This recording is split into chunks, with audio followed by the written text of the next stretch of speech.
ассалому алайкум бинандаҳои арҷманд. барномаи иттилоотию таҳлилии набзи зиндагӣ манзури шумост. дар студио бо шумо ман илҳомҷон ҳошимов ва тӯли ними соат бо аҳли ҳамкоронамон аз стансияҳои телевизионии мустақили кишвар бобати мавзӯи навбатии барнома суҳбат хоҳем кард. инак имрӯз дар барнома тамошо кунед. мубориза бо зараррасонҳои кишоварзӣ ин мавзӯъ дар барномаи набзи зиндагӣ матраҳ гардид.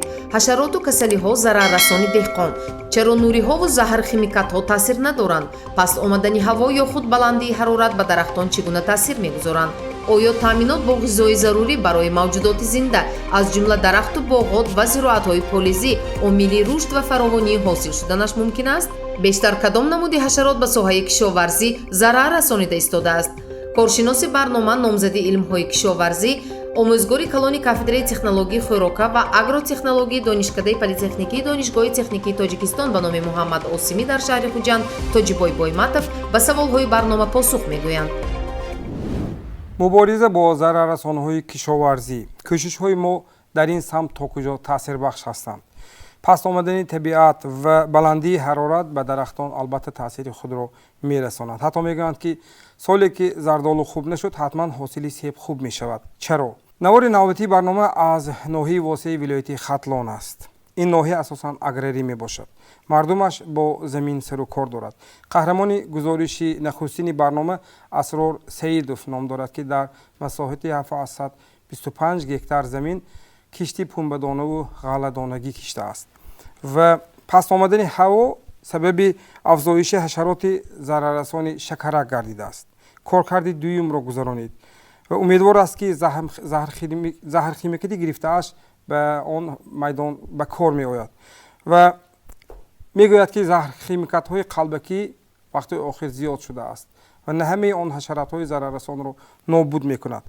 қиматии он як мушкилӣ аст ва кор накардани он дардисари дигар мебошад. навори навбатии мо аз телевизиони мавҷи озоди ноҳияи восе дар хати алоқа хоҷа Назриф. акои хоҷа, ассалому алайкум. сухан ба шумо. марҳаба. ассалому алайкум илҳомҷон. дар ин гузориш мо дар бораи таъсири заҳрхимикатҳо, нуриҳои минералӣ ба маҳсулотҳо ва дар бораи дастрасии нуриҳои минералӣ ва заҳрхимикатҳо барои деҳқонон ин гузоришро омода кардем ва ин лаҳза онро манзури шумо мегардонем. сокини ноҳияи восе Асрор Саидов муддати 17 сол мешавад ки бо шуғли деҳқонӣ зиндагии оилаашро пеш мебарад. имсол дар масоҳати 6 гектар замин кишти пунбадона коридааст. баъди 50 шабона рӯз ниёлҳои пахта дар ҳоли касалшавӣ қарор дорад. барги ниёлҳоро ба гуфти Асрор шакарак хӯрда истодааст. агар пеши роҳи онро нагирад, ин шакарак ба дигар ниёлҳо гузашта ҳосилро нобуд месозад. як се бор ҳамун дороҳои заҳрхимикатҳоро истифода бурдагим. сифаташ ҳами 40-50% фоида мекард. дигар ҳами фоидаш камтар буд. баъд мо муроҷиат мекардем ба заҳрхимикатҳо, хай мегуфтанд ки гаранти метем, меомардем мезадем, хай 3 рӯз пас нигоҳ мекардем, ҳами химикатҳо хаям 50% қаб мешидам. дар майдони пахта коркарди дуюми ниёлҳо идома дорад. дар чунин ҳолат барои нест кардани шакарак таваккал кардан мумкин набуд. ҳамсояҳои ӯ маслиҳат доданд ки ӯ тадбирҳои заруриро бояд анҷом диҳад, то ин ки шакарак ба заминҳои онҳо нагузарад. агрономҳо ҳам камшумор шуданд ва ниҳоят аз бародараш ки агрономи номдор аст пурсид ки чӣ корҳоро бояд анҷом диҳад ки пеши роҳи шакаракро гирад ва заҳрхимикатҳо то куҷо таъсирбахш мебошанд. ин суҳбати телефонӣ Асрор бо бародараш аст. нурелде нурелде ҳама чиёш ҳастай ҳама ямин. баъд сифатчон чӣ хелай? сифатчон акамистафо. сифатчон ҳам доруи соз боша шоза. доруи соз. и хеле яки безеба меғалта и хеле ки таъсир накунад. ҳамаш аксараш 70-80% фалшивиянд. доруво фалшивиянд. ғайр аз замини пахта Асрор дар масоҳати 1 гектару 25 сотиқ замин аз ғалладонагиҳо гандум корида мунтазири ба самар расидани он мебошад. дар майдони гандумзор ҳамроҳ бо ниёлҳои гандум алафҳои бегона бисёр рӯидаанд. Асрор мегӯяд ки барои нест кардани алафҳои бегона ӯ аз заҳрхимикатҳо истифода карда буд, аммо таъсирашро камтар дидааст. таъсираш хай рафса гирифтагия қариб 90-95% гирифтагия. анаи заҳре ки диса задагим اینا یک 30-40% فایده کردگی دیگه اینا بو ایسر یعنی نیست بو فایده شدگی яке аз зараррасонҳои кишоварзӣ дар баробари сифати доруҳо ин дастрасӣ ба маводҳои дорувориҳо мебошад. ин ба инсофи фурӯшандагон ва интиқолдиҳандагони маводҳои ғизоӣ ва заҳрҳо барои замин сахт вобастагӣ доранд. деҳқонон мегӯянд ки арзиши дорувориҳо ва заҳрҳо хеле боло рафтааст. аз ҳамин сабаб бисёре аз деҳқонон имконияти харидории онро надоранд. дар чунин ҳолат дар хусуси истифодаи заҳрҳо маълумотҳои дуруст намедиҳанд. خیلی مغازین هم بسیار شدگی اوخی هر کسی هر جو میگیره هر خیلی اوخی یا خیلی شمی هم بگیم گارانتی نداره اوخی арзиш чӣ хеле ارزشش هم بلنده نرخش هم بلنده و صفت کوری یمی مو خیلی چخیل بگم اکن баланс дода наметавонад охир. алишер шарифов агроном олим мебошад. ӯ ба деҳқонон тавсия медиҳад ки ба сифати заҳрҳо аҳамияти ҷиддӣ бояд диҳанд. дар деҳоти ба номи рӯдакӣ ноҳияи восе бо тавсияи алишер дарахтони боғи зардолуро бо заҳр шустанд. натиҷаи онро мутахассис баъди якчанд рӯз мушоҳида менамояд. дар ин ҷо ҳастанд баъзе зархимикатҳое ки масалан мисол бо таври қочоқ ё ки бо дигар чӣ фурӯхта мешаванд мо аз ӯ истифода намебарем. чӣ хел фаҳмидан мумкина ки ҳамон қочоқ нест сифатиш хубай ҳар як зархимикат ки мо имрӯз истифода мебарем худи яъне ки стандарт плонба дорад ва дар он ҷо яъне ки графикае ки меъёри худи истифодабарии худи ҳамун зархимикат дар он ҷо тавсия дода ва худи ҳамун фирма ва он давлате ки масалан олмон аст ё ки ҳиндустон аст германия ва дигар давлат дар он ҷо албатта бо муҳру печат яъне ки кафолат дода мешавад. сертификат хай нишон наметан охир ки бафаҳмӣ ки хай ами гарантӣ дора исуси дора мезаниш хай ами се рӯз пас меои мебинӣ хай як хел ҷош ҳаста як хел ҷош неста як хел ҷоша гирифтааст аксариятша намегира охир. агар ами сифати баландиш боша сифати хубш боша ами ду бор бизаниш бас ҳай. то он вақте ки дар деҳоти ба номи абди авазов асрор барои нест кардани шакарак тадбир меандешад, дар деҳаи тугарак дар хоҷагии деҳқонӣ ба номи сиёвуш деҳқонон ба ғизо додани замини пахта шурӯъ карданд. роҳбари хоҷагӣ гуфт ки ҳар як линчаи 50 килограмм вазн доштагии нурии ғизоиро бо арзиши 585 сомонӣ харидорӣ кардааст ва бояд дар масоҳати 1 гектар замини пахта ба қадри 200 килограмм карбамид истифода карда шавад. лекин асрор мақсад дорад ки пеш аз додани ғизои замин бояд аввал барои нест кардани касали ниҳолиҳои пахта аз заҳр истифода менамояд. то даме ки ӯ ин корро анҷом медиҳад, тибқи маълумоти мо дар бозор маводи ғизоӣ барои ҳосили замин арзиши карбамид қимат шуда линчаи 50 килограмми он моҳи май аз 585 сомонӣ ба 630 сомонӣ боло рафт. ва ин буд назари мо ба ин мавзӯъ. гузориши хоҷа назрив худойназар зуҳруф аз ноҳияи восе барои барномаи иттилоотии таҳлилии набзи зиндагӣ. бинандаҳои арҷуманд шумо барномаи иттилоотии таҳлилии набзи зиндагиро тамошо карда истодед ва мавзӯи суҳбати мо дар мавриди пешгирӣ аз зараррасонҳо ё худ ҳашаротҳои соҳаи кишоварзӣ аст. ва дар барномаи қабле ки ба мавзӯи тухми парварӣ бахшида шуда буд як ишорае аз ҷониби мутахассисон рафта буд дар мавриди оне ки ҳатто як ҳашароти зараррасон қодир аст ки дар давоми 1 соат 240 дона тухм гузорад ва ин як суръати бисёр рекордии афзоиши ҳашароти зараррасон мебошад ки то кадом андоза заҳрхимикатҳо он дороҳое ки бар зидди ин ҳашаротҳо кор мекунад таъсирбахш ҳастанд.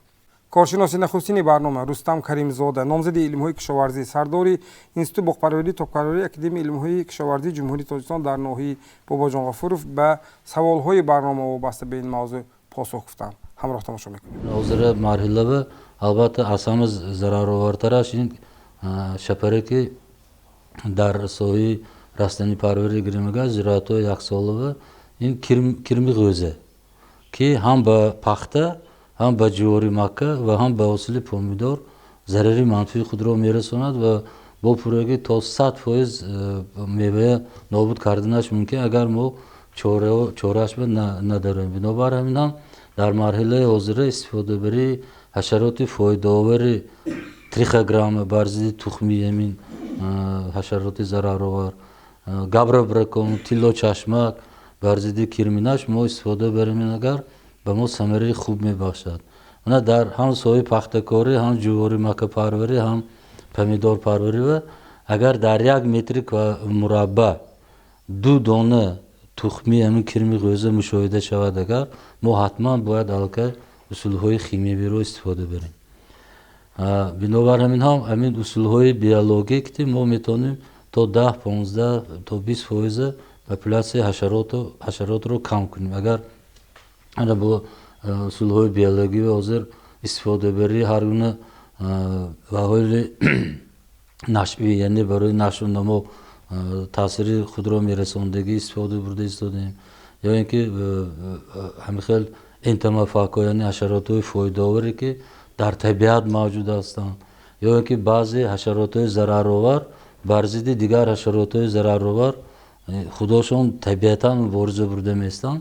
Агар мо дар 1 гектар ҳамагӣ 30 сомон ё 50 сомон маблағ сарфа кунем, вақте ки ҳамун тухми ҳашаротро нобуд месозад, ҳашароти фоидовар тухми ҳашароти зарароварро нобуд месозад, баъд аз 7 рӯз 9 рӯз табиат боз алоҳида як ҳашароти фоидовар аз даруни тухми ҳашароти зараровар парвоз мебурад. Инам аллакай барои деҳқон ёрдами амалии худро мерасонад.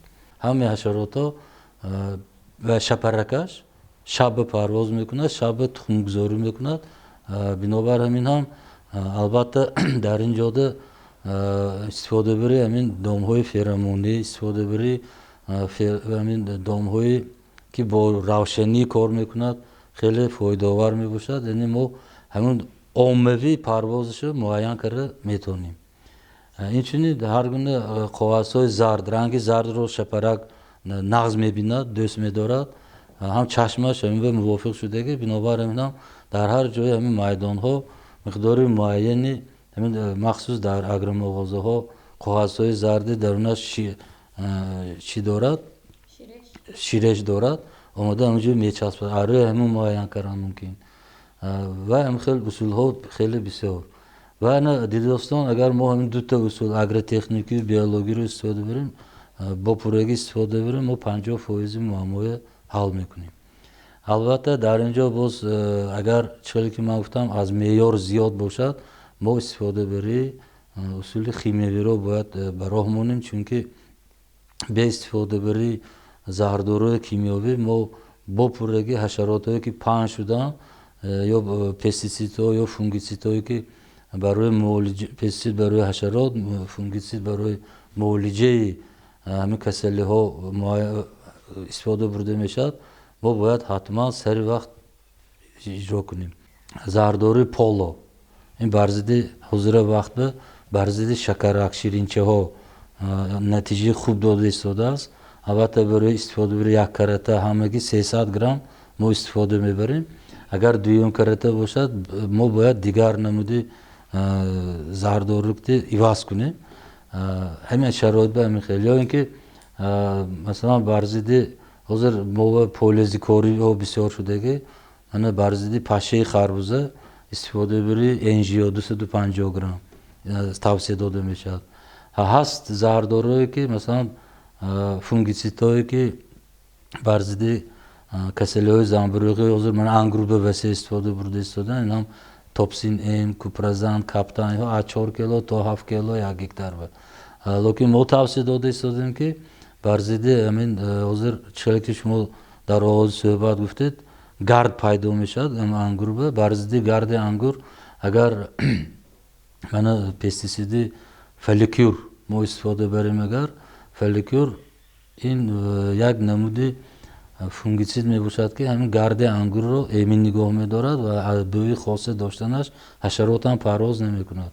Мана ҳозира марҳила мо шапараки хӯшии ангур яке ҳашаратҳои зараррасони ангур мебошад ки ҳозир шаба парвоз карда даруни ҳамин гулба ё ғӯрачаи ангур тухмаша мемонад ва то ҳамин ангур ширин шудана ва дар даруни умр ба сар мебарад. Ва вақте ки ангур ширин мешавад, аз дарун аллакай ангурро мепӯсонад.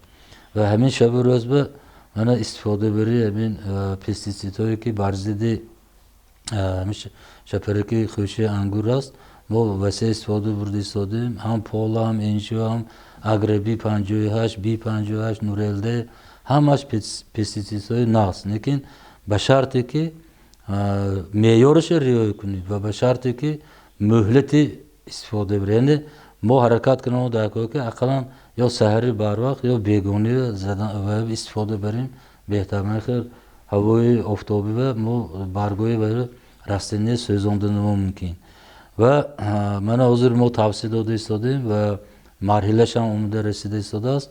همون اصول های بابایی خودمون استفاده بری محلول عیسی میگیم، یعنی ازویسکا و سرنی اتوار این از طرف متخصصان محلی جایداری خودمون با واسطه پختن آلتین گوگرد و آهک با همراه کردن آب استفاده برده ایستادیم که این هم نسبتاً ارزان میفروشد هم فایدهش دوچند میباشد.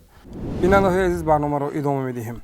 طوری متخصصان میگویند تامینات با غذای ضروری برای تمام موجودات زنده از جمله درخت و باغات و زراعت‌های پالایزی عامل مهم رشد و فراوانی می باشد.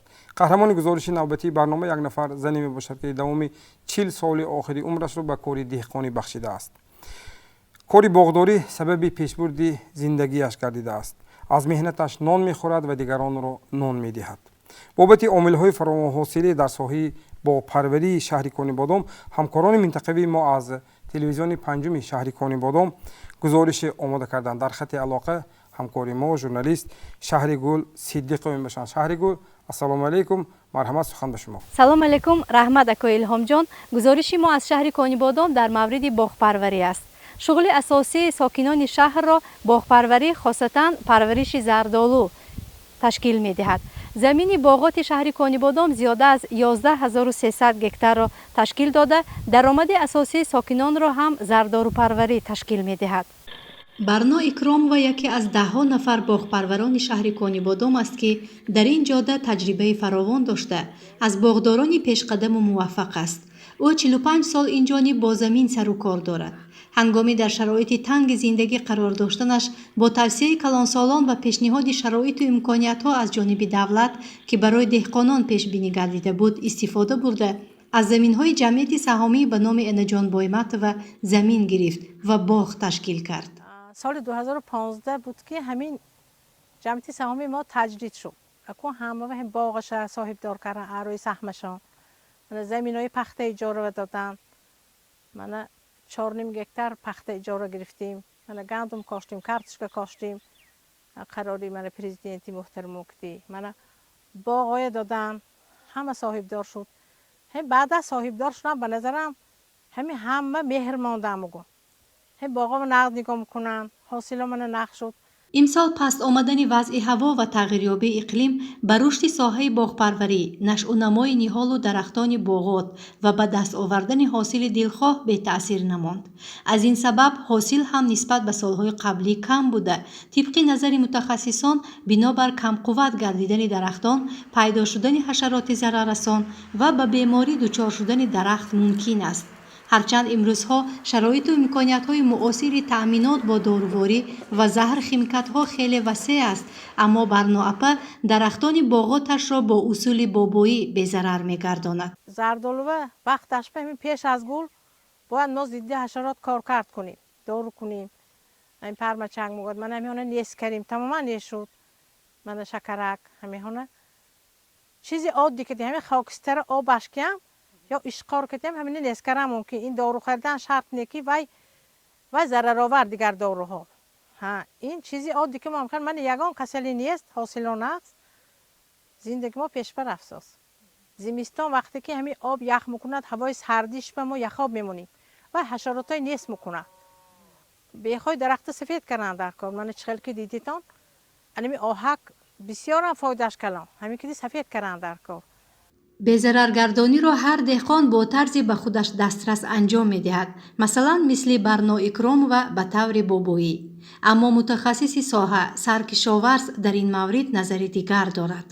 از حد زیاد نمی اگر بلند شود در درختان میوه دهنده، مخصوصا دانکدار، میوه‌گوی دانکدار، علاقه کسیلی های منیلیاس، کلاستریوسپریاس، همین گونه کسیلی ها پیدا شده میشن که باید سری وقت دهقانان از فونگیسید هایی که از در اگرو مغازه ها فروخته می شود، یعنی که من برای چی اگرو مغازه گفتم، یعنی که آن داروهایی که در اگرو مغازه ها فروخته می شود و علاقه استفاده از قید دولتی گذشتگی از تشخیص ها گذشتگی و هم صفتا به طلبات زمانه جوابگو می شوند که ساختکاری در آن زهرخیمیکات ها مشاهده کردن نمی شود.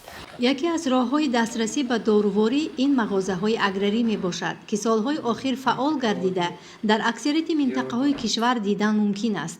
در کانیبادام دوام 10 سال اخیر 3 مغازه اگرری تأسیس یافته، فخرالدین علیف فروشنده یکی از آنهاست.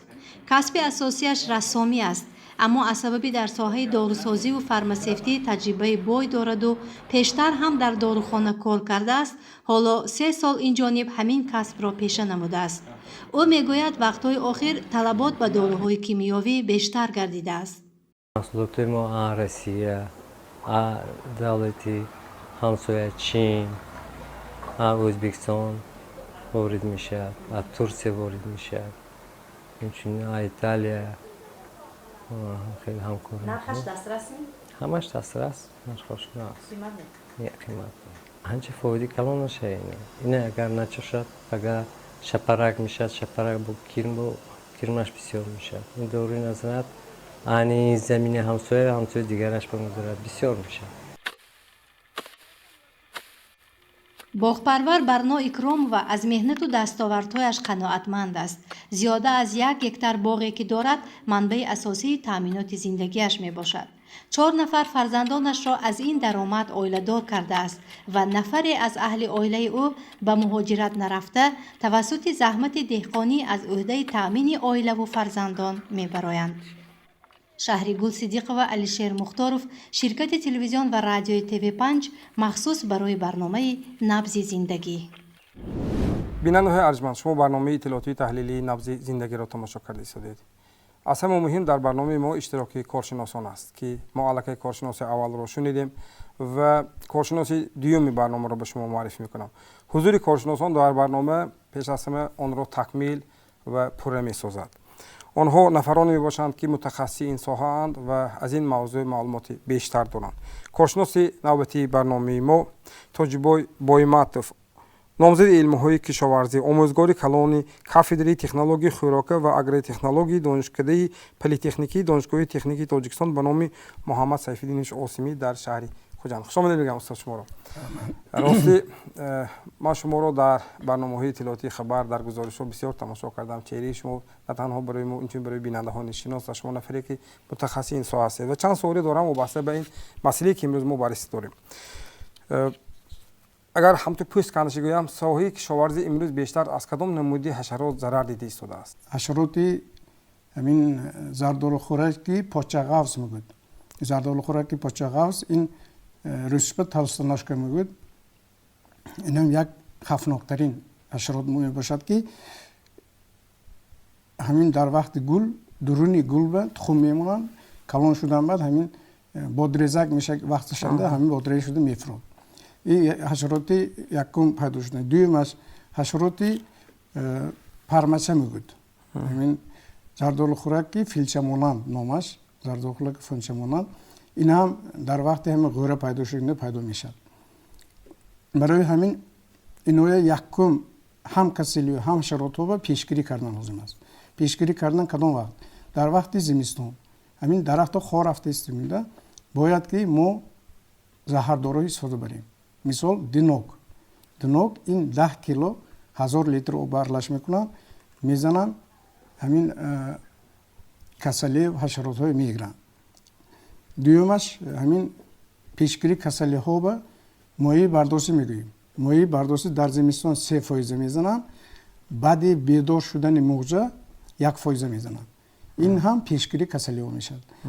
سبب های پیدا شدن کسلی ها پای در پای باریدن باران ها شدتناک باران ها، روز به گرم شدن و شب خنک شدنش پیدا شد. همین کدام روز یک کس دهقان تلفن کرده گفتن که معلم من شما کوینه میدونم همین برگ ریخت است. سبب چی؟ سبب اولی اساسیش این همین روز به گرم شده شب خنک شدن است. دومش پیدا شدن کسلی کالیستاسپوروز میگوییم. این زردالو بسیارتر میشه، این برگاش تشر میموند. ana همین کالسیسپوروز شدگینده وای برگش میریزوند یعنی همین دومچه برگ دومچه خود به خود آب نمیگذارند و میریزد دومش سالهای آخر پیدا شده است که زهرداروهای نو این خاروس من این خام سونی من این وای بایلتون این خیلی داروها که بر ضد کسلی با استفاده میبرند بسیار دهقانا همین کسلی که دی حشرات فرق نمیکنند همین کسلی با چی استفاده برن حشرات میمرادفته ای میکنن لیکن خیلی نه برای حشرات ها با ما باید که پیستیسید ها یا اینسکتیسید ها میگوییم من این B58 ناو من این دیتسیز نورل دی زهر خیمیکات اینو نامش همین خیلی نام ها هست سالهای آخر ناو با ناو زهردارو برآورده شدن این کرات موسپلان گاوچو این داروها تاثیرش زیادتر لیکن استفاده برای میاری مقدارش کمتر بغیر از این تاثیر زهرداروها نسبت پیشرنگی داره یک هفته 2 هفته 14 روز همین 14 روز بعد تاثیرش میبرود اگر ما در زهرداروهایی که B58 دیتسیز نورلده گریم اگر اینا تاثیرشون 30 روز میشه بیشتر میگفتن که 30 روز موندگینده پخترسته موندگینده داروی زدن در کار نمیگفتن حاضر 14 روز به تاثیرش میبرود استاد یک سوال دیگر همین مورد مثلا ما فرض کنید همین کووید اومد وقتی ما واکسینه گرفتیم در ما آنتیتیل حاصل شد یعنی مقاومت در رستنی چگونه است همین گونه هست مثلا شما گفتید که بعد 14 روز قوتش گم میشد و با از دیگر گویم باید کارکرد گذارد درست باید که ما ایمونیته رستینه بقوت کنیم این رستینه هم چیزی زنده انسان باید یکمش آذوقه پرزور دیم بسیارتر دیم دومش کارکرد یعنی نرم کردن بیخ درخت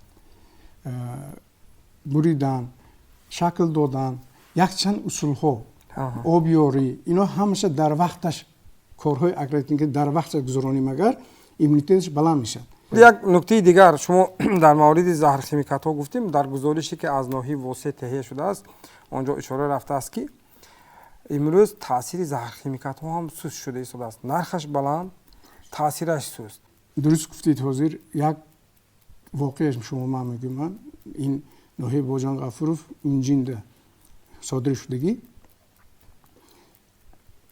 B58 ناو گرفته همین پیشتر پلاسماس پوتول که میبروردن 1 لیتر کرده همین شپریس که دیگه آب ویش گرفته یک چند 5 تاش یک تا ناو میسوزن دوناش به آب خوش میکنن وای وجود صفتش ادا شد وای پدیل که شد انکن همین وای نیست کردن چیکار کردن یکم کار میکردگیمون لابراتوری به بردن آمدار کنم این لابراتوری اکولوژی پیشی گسینسه سوخت از رنگی و گسینسه و میهمانخانه هم میهمانخانه برده وای کنید دیگر هم پایانشنده یک جای آنالیز میگذارندگی جای هست اینجا شما بود صفتش خیلی بوده که گفته میتین یعنی همون زهر خیمیکاتی که زهر خیمیکاتی که پدیل که کرده شدگی قلبکی است یا نیست قلبکی است یا نیست همین فهمیدن ممکن است دومش همین دهقان داروی میزنن پگاش به عمده میدن زیاد شده است بله سببش چی سبب همین بسیار استفاده بردن خیمیکات زهر خیمیکات های خطایی و یا همین خیلی تیار کرده که نمیکشن زیاد میکنن همین خیلی قویش است این به بسیار سخت اعتبار داره که حرکت کردن در کار که همین برای خطای نخریدن خریداری بسیارتر من این روسیه دیگر دولت‌های زهردارش خرید بهتر میباشد بهتر نیست که مثلا همون چیز وارد نکنند همون نهادهای نظارتی همون برای وارد شدن نگذارن این وارد نشدن کن مالکیت ما به نمیدارد این چیز ما صلاحیت شما به نیست صلاحیت مونده نیست اینا گفته هم نمیتونیم لیکن یک تا کاری وای هست که همین باید که لابراتوری آنالیز لابراتوری گذراندن حتمی است بله همین کم که باشدم گرفته رفته گذرانده سنجیده و کنند استفاده برای خوب میشد استاد سوال جنبسته ما فرض کنید من دهقانی میکنم، باغ دارم، باغات دارم، میخوام از آن حاصل خوب گیرم و برای حاصل خوب گرفتن وقتی شما همچون متخصص به من توصیه میدید که همین گونه مثلا پستیسید یا مثلا همین گونه زهرخیمی که پاشیدن در کار در موردش پاشیدم و شاید من بسیارتر هم پاشیدم، گفتم که هرچی زودتر نابود شود، بیشتر نابود شود و در حاصل من نمیدونم که انمو حاصلی که من گرفتم و غذای مردم است، مردم میخورد که وای چیزه البته تا کجا مثلا به سلامتی انسان ها اون زخمتی که مثلا به هم درخت یا به زمین میریزیم تاثیرگذار است، مثلا تا کدام اندازه به صفتی حاصل تاثیر میگذارد، حاصل ویران نمیکند. بسیار ناز سوال این یکمش طبیعت افلاس میکنن، دومش زمین افلاس میکنن، سومش همین خودی میوه افلاس میکنن. اگر شما بخلان تلویزیون شما که دیدیم کدام تلویزیون که وای کرده بود کویه پمیدور 2000 بله از اون موقع شما که دیدین 2021 بود نمیدونم اسمانده همین کویه پمیدور یک روز پارتیفته دویم روز رو زدن گرفتن، همین خیلی زهرداری زدن که آخرش اومده همه آدما نمیخریدگی شد چون که باید زهر استفاده است. باید که زهر یک موردی میوری وشونش در کار اندازهش سونی میوری وقتی همین گذشتن است. مثلا یک همین زهردارو اندازی مگر زهرداروی کهنه دیتسیز نورلدی تالستار همین داروها 30 روز 35 روز تاثیر میکنند. بونباین همین 30 روز 35 روز وای میوه خوردن در کار نی. اگر شما من این کراتی موسپلان اینا زنیتون اگر 2 هفته 14 روز به جو زهرش میبرود لیکن گندگیش همیشه با دویم برو آورد کردن در کار. یک تا چیزی دیگر همین دهقان فهماندن در کار که یک تا زهرداری یک بار کار کرد گذاراندن لازم هست خلاص. دویم بار همین زهرداری چاچی دیگر حشرات عادت میکند. طبیعتا اونجا عادت میکنه. اگر 90% کشتگی باشه 10% زنده میموند کو. دویم بار اونجا 10% عادت میکنه همین دور با. همین ما حرکت وای میکنیم که توصیه میتیم که زهردارهای الیشکار استفاده در کار. یک تا مثلا نورلده زنید دویمش به من این کرات زدن در کار که همین یک خیلی نشود. برای شکرک ها باشد اهم بهترین نورلده این هم حشرات حاضر هوا پس کو همین هوا پس بگینده تیز نابود میکند. تشکر برای اشتراک و پاسخ به سوالهای برنامه. در صحبت ما امروز حضور داشتند کارشناس برنامه تاجبای بایمتف، نامزد علم‌های کشاورزی، آموزگار کلان کافدری تکنولوژی خوراکی و اگری تکنولوژی دانشکده پلی‌تکنیکی دانشگاه تکنیکی تاجیکستان به نام محمد آسمی در شهر خوجند. تشکر برای اشتراکتان. رحمت سلام باشید. خوش آمدید. بیننده‌های ارجمند، تاجیکستان آینده ساحه کشاورزی را با ساحه صنعتی آن ارتباط داده است. همه محصولات کشاورزی در آینده در داخل کارکرد شده، هم بازار داخلی و هم در بازار بیرونه به فروش برآورده می شود. برای رشد دادن این کار امکانات ها هست و آن مرحله به مرحله عملی شده ایستاده است. اما تاثیر تغییریابی اقلیم، زیاد شدن حشرات های ضرررسان، کسلی ها، افزودن نرخ نوری های مینرالی و زهر شیمیکات ها برای دهقان مشکلات جدی را ایجاد کرده ایستاده است. تاثیر اولین به صفات و تاثیر دیگر به نرخ محصولات خواهد بود. باقی به قضاوت به شماست. این برنامه اطلاعاتی تحلیلی نبض زندگی بود. خیر، خانواده سربلند باشید. غذا، صفات و نظارت آن، تاثیر مواد غذایی به سلامتی انسان. آیا غذای استعمال شونده قبلا از تشخیص می‌گذرد تا کدام اندازه مواد غذایی ما بی خطر و بی ضرر است؟ استفاده زهر خیمیکات‌ها و تاثیر آن به حاصل مواد آذوقه‌واری.